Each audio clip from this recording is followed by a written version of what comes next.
যুবক আসো, ভাবো, সবার পায়ে হাত রেখা বলতেছি, যে যে স্থানে আছে, যার যতটুকু পজিশন দুনিয়াতে, রিক্সা চালাও, তুমিও ভাবো যে এই ছোট জীবনটা কেন দিলেন। বাবা উচিত কেন দিলেন? ওই জান্নাত পাওয়ার জন্য দিলেন। বলে আপনি কি করে বলেন? এই জন্যই বলি, কেন আমাদের যাত্রা জান্নাত থেকে, আমরা জান্নাতে যাব। আদম আলাইহিস সালাম জান্নাত থেকে যাত্রা শুরু করছেন, আবার উনি ফিরা জান্নাতেই যাবেন। আমাদেরকে যদি আল্লাহ জান্নাত না দিবে, তাহলে মুসলমানের ঘরে আমার অস্তিত্ব দিল তো দিল কেন? আমি তো ডিমান্ড নোটও করি নাই, আমি তো আল্লাহর কাছে চাইও নাই, আমি তো আল্লাহর কাছে অনুরোধও করি নাই। আল্লাহ সদ ইচ্ছায় আমাকে মুসলমানের ঘরে পাঠাইছেন। দুনিয়াতে পা রাখতে দেরি, আজান একামতের ধ্বনি আমার কানে আসতে দেরি হয় না। কিন্তু সব সত্য, কিন্তু এটাও সত্য, আমি সবকিছু পাওয়ার পরে হারায় গেলাম, আল্লাহকে ভুলে গেলাম। এই জন্যই কোরআন আমাদের কানে ধ্বনি দেয়, কুতিলাল ইনসানু মা আকফারা। ও মানুষ, তুই অকৃতজ্ঞ হইলি তো হইলি কি করে? উচিত তো ছিল ফল আসলে গাছ আরো ঝুঁকবে, ফল আসলে আরো ঝুঁকবে। উচিত তো ছিল শিক্ষিত মানুষগুলা শিক্ষিত হইয়া 24 ঘন্টা আল্লাহর কুদরতি পায়ে পড়া থাকবে। উচিত তো ছিল ধনী ধন পাওয়ার পরে আল্লাহর কাছে কাছে থাকবে। উচিত তো ছিল যুবক যৌবন পাওয়ার পরে আল্লাহর কুদরতি পায়ে যায় মাথা ঠেকায় দেবে, মালিক তুই আমাকে যৌবন দিছিস, দূরে যাই তো যাই কি করা, যৌবন তো তোরই দেওয়া। 24 ঘন্টায় আমাদের উপরে রহমতের বৃষ্টি বর্ষিত হইতে থাকে। তারপরও আমাদের সমাজের মানুষগুলা একটু ভাবে না, একটু চিন্তা করে না এই ছোট জীবনটা কেন দিল। আসলাম আর যাব। উর্দুতে বলে খানা কামানা খানা সোনা সুবা পাখানা। এটার জন্য তো দুনিয়ায় দেন নাই, জীবনটা দেন নাই যে কামাবো, খাবো, ঘুমাবো, আর সকালে খালি করব, আবার কামানোর জন্য ছুটবো। মা বোনরা হয়তো একটা আটটা বেশি করে, পকানা সাজনা সাজানা, খানা খিলানা, সোনা, আর পরেরটা তো সবারই সমান। এতটুকু হয়তো মা বোনদের দুই একটা বেশি, চার চারা তো পুরুষের সমানই। এই জন্য জীবন আসেন ভাবি, কোন দিন এটা ফুরে যাবে কেউ জানবে না। মৌত কারো কাছে মিস কল দিয়ে আসে না। দুনিয়ার কোনো ব্যক্তিত্ব নাই, একজন ব্যক্তিত্ব ছিলেন, মৃত্যু যার কাছে বইলা আসতে হয়েছে। আল্লাহ নিজে বলছেন মালাকুল মউতকে, বন্ধুর কাছে যাবে, অনুমতি দিলে ঢুকবে, নাইলে ঢুকবে না। অনুমতি নিয়ে বুকে হাত রাখবে, নাইলে রাখবে না। আমার বন্ধুর অনুমতি ছাড়া হাত রাখবে না বুকে। একজনই দুনিয়াতে ব্যক্তিত্ব ছিল যার কাছে অনুমতি নিয়ে আসছে, কারো কাছে আজ পর্যন্ত অনুমতি নিয়ে আসে আর আসবেও না। সত্য এটাই। এই জন্য আসেন, ওই জান্নাত, এটাই আমাদের ছোট জীবনটার উদ্দেশ্য। এই জন্যই আল্লাহ ডেলি ডাকে, 5 বেলা ডাকে, গ্যারান্টি দিয়া ডাকে, সিল লাগায় ডাকে। ইদা সালুহা সালুহা সাইরুল আমাল। 5 ওয়াক্ত নামাজ যদি এই উম্মত কমপ্লিট করে দেখাইতে পারে, আল্লাহ আমাদের নবীজির সাথে ওয়াদা করছেন, আমিও আপনার উম্মতের জীবনকে কমপ্লিট বলে লেখা দিব। কোন বিষয়ে হাতেই লাগাবো না, চোখই বুলাবো না, নামাজ ঠিক তো ঠিক। মুহাম্মদুর রাসূলুল্লাহ সাল্লাল্লাহু আলাইহি ওয়াসাল্লাম এই জন্যই আসছেন, এই জন্যই জীবনটা ভর চোখের পানি ঝরাইছেন, এখনো জড়াইতেছে। কিয়ামতের মাঠে আমাদেরকে নিয়ে চিৎকার দিবে, উম্মতি উম্মতি বলে চিৎকার দিবে। আসছিল যুবক যৌবন অবস্থায় তোমাকে জান্নাত পাওয়ায় দেওয়ার জন্য, নাইলে যে হাদিস শুনাইছি এটা কোনোদিন হইতো না, কোনোদিন হইতো না। যৌবন আসতে দেরি, পাইতে দেরি, তোমাকে জান্নাতের নিচে গ্যালারি বুকিং দিতে দেরি হবে না। তোমার জন্য আরশের নিচে তোমার জন্য গ্যালারি বুকিং হবে, সুপার ডিলাক্স গ্যালারি। সাবাতু ইয়াদিল্লুহুমুল্লাহু তাহতা দিল্লি আরশি ইয়াউমা লা দিল্লা ইল্লা দিল্লু শাবুন নাশা ফি ইবাদাতিল্লাহ। ওই যুবক যে দুনিয়ার এই গান্দা জিনিসের থেকে 60-70 বছরের জন্য চোখ বন্ধ করে নিছে, কান বন্ধ করে নিছে, জবান বন্ধ করে নিয়ে দৌড় লাগাইছে। আল্লাহ বলে তোমাকে আরশের নিচের সুপার ডিলাক্স গ্যালারিতে জায়গা দিবে, কিয়ামতের দিন ওইখানে জায়গা দিবে। হ্যাঁ, ওইখানে শুধু খালি মুখে বসে থাকতে হবে না, সব থাকবে ওইখানে, সব খাইতে থাকবে, সব বুক করতে থাকবে। আমল নামা উঠতে উঠতে ডাইনাতে চলে আসবে, তোমার যাইতেও হবে না, উঠতে উঠতে ফেরেশতা নিয়ে আসবে হাতে, ডাইন হাতে। আজকে যেরকম ছক্কা মারলে তোমরা বাজার গরম করে ফেলো, মহল্লা গরম করে ফেলো, ঠিক না? আরে বোঝো তো আমার কথা। তার ছক্কা ক্রিকেটে দেখো না, মাঝে মাঝে তোমাদের পছন্দের প্লেয়ার যদি ছক্কা মারে বা টিম যদি ছক্কা মারে, তাহলে পুরো বাজার গরম করে ফেলো, ঠিক না? আমল নামা ডাইনাতে আসতে দেরি, আরশের নিচ গরম করতে দেরি করবে না। উমুকরা উ কিতাবিয়া বলে একটা চিৎকার দিবে, আরশ পর্যন্ত কাইপা উঠবে। আল্লাহ মুস্কি মুস্কি হাসবে যে দেখো কি চিৎকার দিতেছে। ডাইনাতে চলে আসবে, আম্মা মান উতিয়া কিতাবাহু বিয়ামিনি। ডাইনাতে আসতে দেরি, চিৎকার দিতে দেরি হবে না। এটা চিৎকার, খুশির চিৎকার। উমুকরা ও কিতাবিয়া। আর শুধু এটাই না, ওইখানে যে নাস্তাও খাবে। বললাম না খাওন আছে, খাওন আরশের নিচে। জান্নাতের মাছের কলিজার কাবাব আর জান্নাতের রুটি খাওয়াবে। ফেরেশতারা আয়েশা বলবে আল্লাহর ওলি দুপুরের খানা জান্নাতে খাইতে হবে। এইখানে বৈশা বৈশা একজন আরেকজনের দেখায় সময় কাটাইলে চলবে না। জিজ্ঞাসা করবে কি পাকাইছে আল্লাহ দুপুরে? যাবাহা লাকুম সাওরাল জান্নাত, জান্নাতের ষাঁড় জবাই। জিজ্ঞাসা করবে কোথার থেকে আনছে? আমাদের আমিন বাজার মিরপুর থেকে। কানা রব্বাহা ফি আকনাফিল জান্নাহ, জান্নাতের কোনায় কোনায় বিচরণ হয়ে বড় হয়েছে। জিজ্ঞাসা করবে কি ঘাস খাওয়াইছে আল্লাহ? ফেরেশতারা বলবে হাশিশ আর জাফরান, পিওর জাফরানের ঘাস খাওয়া বড় হয়েছে। বর্ণনা শোনার পরে মুখে পানি এসে পড়বে, উঠবে জান্নাতে যাওয়ার জন্য। উঠতে দেরি, নূর হুমিয়াসা। ওই দিন নামাজের মজা বুঝে আসবে, ওই দিন উজুর মজা বুঝে আসবে। যেখানে উজুর ব্যবহার হয়েছে ওইখান থেকে নূর ফুটা বাহির হবে। যেই জায়গা নামাজে ব্যবহার হয়েছে ওখান থেকে নূর ফুটা বাহির হবে। দোজখের পাশে যাবে, দুনিয়ায় কি রংবাজ। দোজখ যখন জিজ্ঞাসা করবে তোমরা কারা, তো সব রং বুড়াও রংবাজ হয়ে যাবে। রংবাজ বুঝেন তো? দোজখরে পরিচয় দিবে, চিনো না বুঝি আমার ঘরে? হ্যাঁ চিনো না? নিজেকে পরিচয় দিবে ঘন্টা ভর। তারপরে দোজখ বলবে মাপ চাই বাবা, জিজ্ঞাসা করেও বিপদে পড়ছি।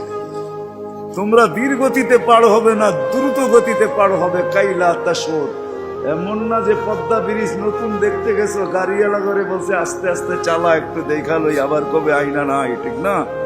ওটার ভিতরে লেখা আছে কিন্তু কত মাইল স্পিডে চালাইতে হবে। এর চেয়ে কম দাঁড়াইলে খবর আছে, সিসি ক্যামেরা লাগাইয়া দিছে। কিন্তু দোজখও বলবে ধীরগতিতে যেও না, আগুন নিভা যাবে। তোমরা এরম গতিতে পার হবে যে খবরই না হয়, উঠবে আর ওই পারে যে ঠক করে লেগে যাবে। আর ফেরেশতারা প্রটোকল দেওয়ার জন্য দাঁড়ায় থাকবে। ওয়াসিকাল্লাযীনা তাকাউ রাব্বাহুম ইলাল জান্নাতি যুমারা হাত্তা ইযা জাউহা ফুতিহাত আবওয়াবুহা ওয়া ক্বালা লাহুম খাযানাতুহা আসসালাম। ফেরেশতারা প্রটোকল দিবে, বলবে চিরদিনের লেগে ঢোকা জান্নাতে। আমাদের নবীজি এটাও জানায় দিয়েছেন এই উম্মতকে, শুধু আমাদের নবীজি আর এই উম্মতকে, যুবক তোমাদের জান্ডা কিন্তু হাসান হুসাইনের হাতে থাকবে। মজা অন্যরকম। মা বোনদের জান্ডা ফাতেমা রাদিয়াল্লাহু তাআলা আনহার হাতে থাকবে। আমাদের বয়স্কদের জান্ডা আবু বকর আর উমর রাদিয়াল্লাহু তাআলা আনহুর হাতে থাকবে। আল্লাহর নবীজি আগে আগে থাকবে। ওয়াস্তাকবিলুনি উম্মতি রব্বি, আল্লাহ জান্নাতের গেটে আমাদেরকে স্বাগত জানায়। কেমন সর্বশেষ যে জান্নাতে যাবে, সর্বশেষ, শেষ পড়ার কেউ যাবে না। ও যখন জান্নাতের দরজায় যাবে, হুর দেখা 40 বছর তাকায় থাকবে, খালি রূপ দেখা 40 বছরের লেগে ট্যা হয়ে যাবে। ট্যা 40 বছর পরে হুর ওর গালের ভিতরে চিমটি কাইটা বলবে খালি দেখবি, আর কিছু কাহিনী নাই, আর কত দেখবি তুই আমারে, চল ভিতরে। ওই জান্নাতের জন্য ছোট জীবন ব্যবস্থা। ওটার জন্যই যার কাছে যে যে অবস্থানে, এই অবস্থানটা ওই জান্নাতের জন্য কাটাবে কিভাবে, এটার জন্য মুহাম্মদুর রাসূলুল্লাহ সাল্লাল্লাহু আলাইহি ওয়াসাল্লাম। আমি তো বলি যুবক, হায় এই জীবনে তো কতবারই চুল কাটলা, ঠিক না? কাটো নাই চুল? হ্যাঁ, কমসে কম তো ঈদে কাটো, ঠিক না? আজ পর্যন্ত সেলুনে যে কোনোদিন বলছো যে আজকে তোদের যতগুলা ডিজাইন আছে এগুলা সরা? ও যদি বলে তোর মাথায় কি এলো, কয় না না সরা তুই এই ডিজাইন। আজকে আমি নিয়ত করে আসছি আমার চুল কাটবো আমার নবীর ডিজাইনে আমাকে কাটা দিব। একজন যুবক দেখো, বলো কসম খোদার, যদি তুমি নবীর মহব্বতে একদিন চুলও কাটতে পারো, তাহলে আমি জানি তোমার যদি ঈমান নিয়ে মরতে পারো, একদিনের চুল কাটা তোমাকে জান্নাতে নিয়ে যাবে। নবীর আদর্শ আল্লাহর কাছে বড় প্রিয়।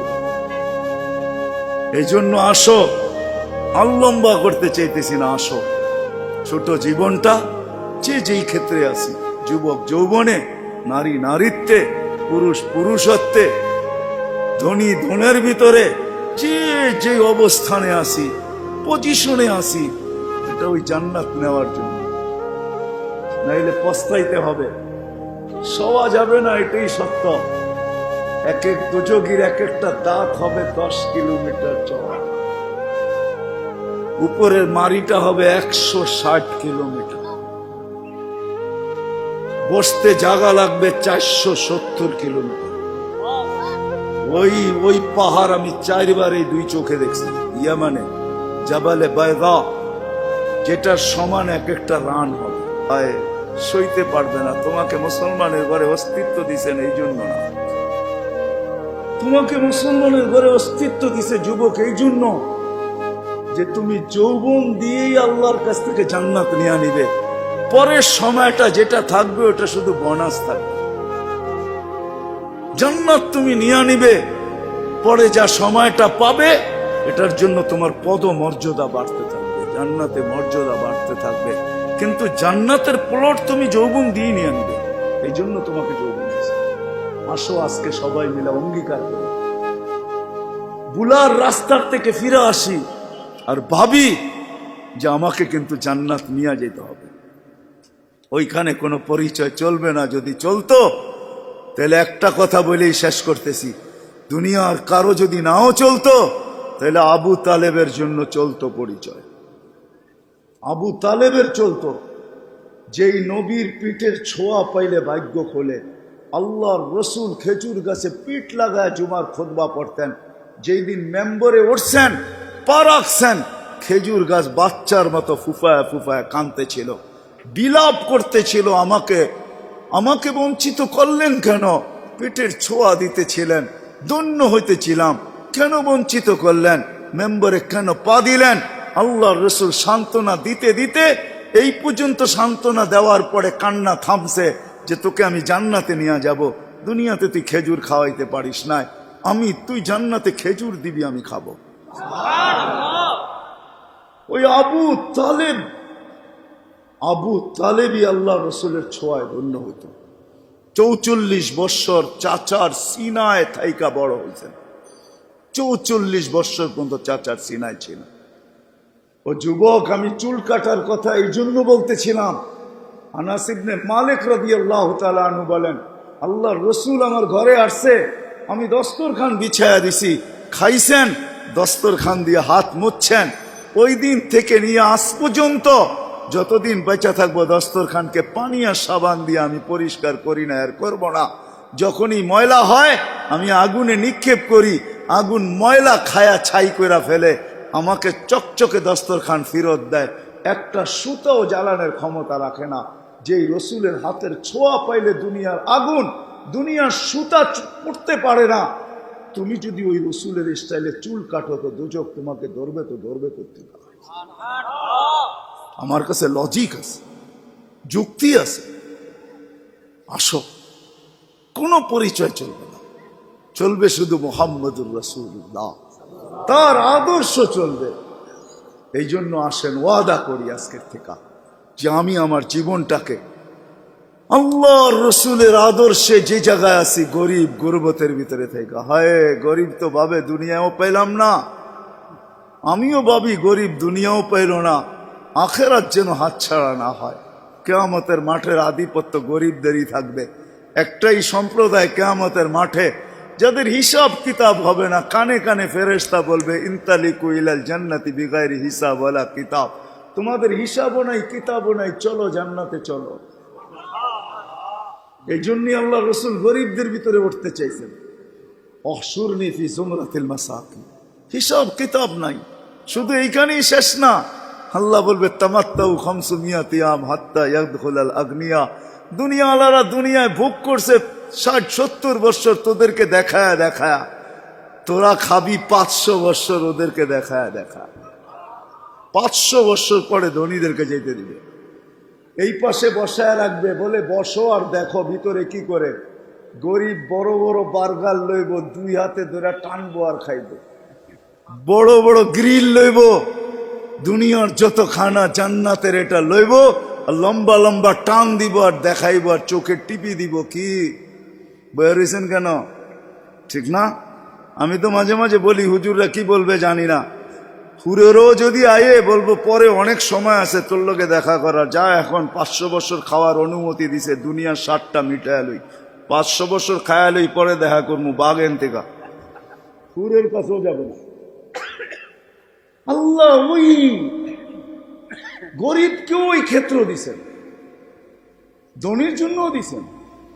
ধনীর জন্য যে দেন না এমন না, তাহলে ফুসাইল ইবনে ইয়াজ রহমতুল্লাহ আলাইহি বলতেন না, আমাদের সমাজের বিত্তশালীরা যদি গরিবের বাড়িতে যায় আর যা তালাশ করে কার ঘরে কি পাক হইল কি হইল না, আল্লাহর রসুল বলে তুবাল আমির আলা বাবিল ফকির, এর চেয়ে উত্তম ধনী কেউ নাই যে গরিবের দরজায় যায় খটখটায়। ফুজাইল ইবনে ইয়াজ বলে তুমি 1 লোকমা ক্ষুধার্তের মুখে উঠায় দিবা, লোকমাতুন ফি বাতনিন যায় খায়রুম মিন বিনাই জামে, একজন আল্লাহর ঘর বানায় যা না পাবে, তুমি গরিবের ক্ষুধার্তের মুখে 1 লোকমা উঠায় দিয়ে এর চেয়ে বেশি সওয়াব পাবে। আল্লাহর ঘর বানাইলে জান্নাত পাওয়া যায়, গরিবের মুখে 1 লোকমা খানা উঠায় দিয়েও জান্নাত পাওয়া যায়। হাদিসে কুদসি আছে, আল্লাহ বলে আমি ক্ষুধার্ত ছিলাম, তুমি কেন খাওয়াইলে না? তো বান্দা বলবে আপনি, সুবহান, আপনি আবার ক্ষুধার্ত? তা আল্লাহ মানুষ সামনে নিয়ে আসবে, এ ক্ষুধার্ত ছিল, তোমার কাছে হাত পাচ্ছে, তুমি ধাক্কা দিয়া বাহির করে দিছো, একে খাওয়াইলে আমাকে খাওয়ানো হতো। জিজ্ঞেস করেন হাদিস আছে না নাই? আমি কাপড়হীন ছিলাম, তুমি কেন আমাকে কাপড় পরাইলে না? ধনীকেও ধন দিছেন এই জন্য, শিক্ষিতকেও শিক্ষা দিছেন এই জন্য। আসেন অর্জন করবো তো, শিখবো তো, পাক্কা ওয়াদা? নামান সর্বশেষ ওয়াদা, আজকের থেকে নামাজ ছাড়বো না। ওয়াদা, কিন্তু ওয়াদা হইলে উঠান, নাইলে উঠান না। আজকের থেকে নামাজ কোনো মতে ছাড়বো না।